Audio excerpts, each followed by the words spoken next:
வேற எந்த பெருமாள் கோவிலையும் இதை பார்க்கவே முடியாது.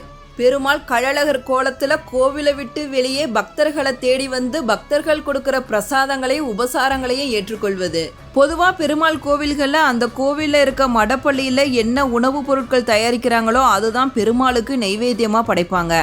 வெளியிலிருந்து பக்தர்கள் கொண்டு வர எந்த உணவுப் பொருளாக இருந்தாலும் அதை நெய்வேத்தியமாக பெருமாளுக்கு படைக்க மாட்டாங்க.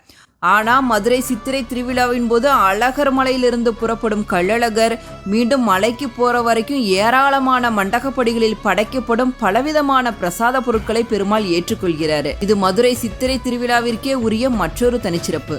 கூரத்தாழ்வார் கள்ளழகரை பற்றி அழகா ஒன்று சொல்கிறாரு. நீ எந்த ஜாதியாக இருக்கிறாயோ, நீ என்ன மதமாக இருக்கிறாயோ, நீ எந்த கூட்டத்தில் ஒருவனாக இருக்கிறாயோ, அங்கிருந்து என்னை அன்போடு அழைத்தால் அந்த கூட்டத்தில் உங்களுடன் ஒருவனாக நானும் இருப்பேன் அப்படிங்கிற குணம் கொண்டவர் தான் கள்ளழகர்.